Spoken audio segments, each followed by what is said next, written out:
In this video, we're going to talk about 5 Rays players that I think should or will be traded this offseason. Let's get right into that. Hey sports fans, this is Toby Hall from the Tampa Bay Rays. Just wanted to drop in and make sure you subscribe to my friend Harrison Sawyer. Turn on those post notifications so you don't miss out on some future videos. So at this point, as a Rays fan, it's no surprise when we have some big trade, especially during the offseason, such as Evan Longoria. At this point, we're kind of used to that culture that the Rays have built where they go out and trade some big name players that they have, and then they get a bunch of nobodies, and then the next season those nobodies become a somebody, and then they get traded once more. It's just a never-ending cycle. So in this video, we're going to talk about 5 players that I think the Rays should or will trade in this offseason. So for the first player on my list, I have Kevin Kiermaier. Now the main reason being is because he gets injured a lot.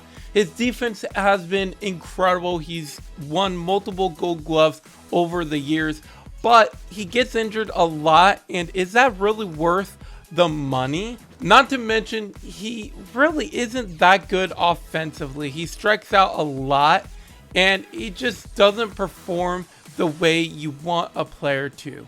And not to mention, his contract is pretty high. Over the next 2 seasons, he's going to be making $25 million. Now that actually doesn't even sound like a lot of money, which really it isn't in the MLB. That's not a lot of money at all, but to the Rays, that's a lot of money, and I personally think they should try and reduce that by trading him away. That way we have a little bit more money and we could go out and get some kind of starting pitcher, because we got Josh Lowe, we got Yarbrough, we got guys that can play the outfield and replace him with no problem. So I personally think Kevin Kiermaier is number 1 on the list of players to be traded. At number 2, we got Tyler Glasnow. I really hate saying his name in a video like this about being traded. I really don't want to see him traded, but if you think about it, it's the Tampa Bay Rays. Are they really going to keep a player that's hurt, that can't pitch on the team until 2023, when they could trade him and get some prospects in return? Or they can get some kind of pitcher that can pitch right now today? I think the Rays are going to end up trying to see what they can get for him this offseason, and maybe they will deal him, or by the time he comes back, if he's not up to 100% when he comes back in 2023, I think he'll be dealt at the trade deadline. In 2022, his contract is $6 million, and in 2023 is arbitration. So if you think about it, there's still a chance he won't be dealt. But again, he almost was dealt at the trade deadline this year. So I think it's definitely possible that he gets dealt this offseason. At number 3, we got Wander Franco. Wait, no, I'm joking. No, not Wander Franco. Okay, no, but for real, Ryan Yarbrough is number 3. Now, the reason being is because his contract is kind of high up there, and he didn't exactly have a good season this year. Now, I think personally, yes, the Rays need starting pitchers, but Ryan Yarbrough is not the guy that really I see long-term with the Rays. Entering the 2022 season, he's 30 years old, and his contract is $4.6 million.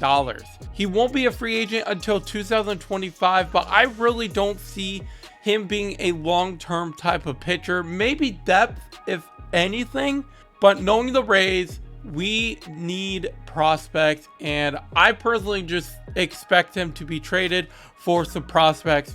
You know, maybe ship him over to Pittsburgh. I heard they like trading with the Rays. At number 4, we got Michael Brosso. Now, the reason being here, he is a cheap player, all right? But our infield is absolutely stacked. We got Taylor Walls.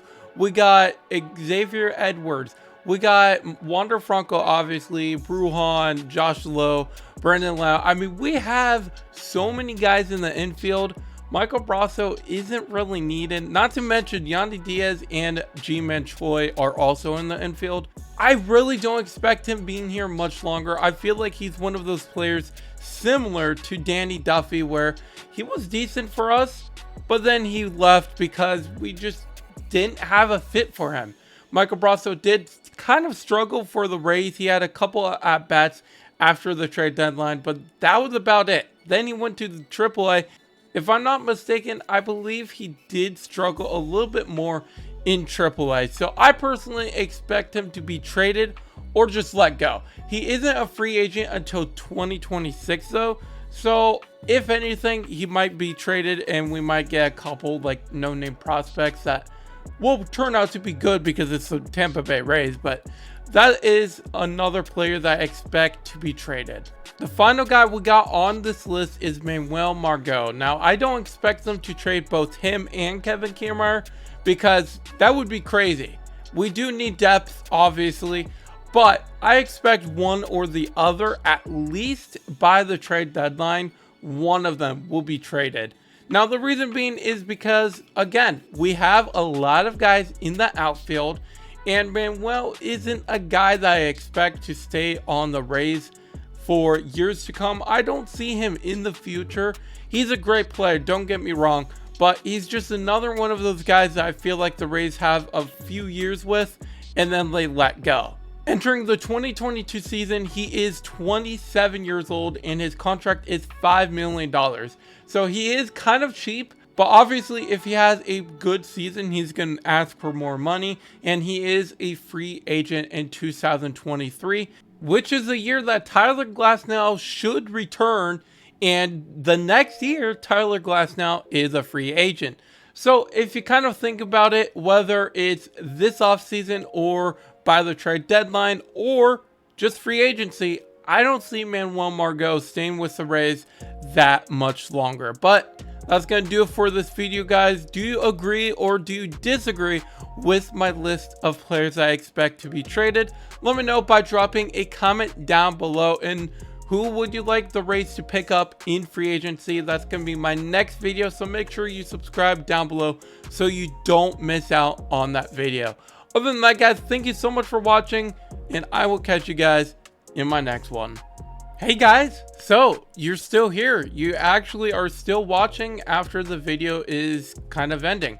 So I just want to let you guys know that I have released merch. I haven't really talked about it too much. I need to promote it more, but go ahead and check it out in the link down below. Go cop some merch. I have a bunch of awesome looking designs, and I think you guys will like them. So go check it out in the link down below, and thank you guys so much for watching.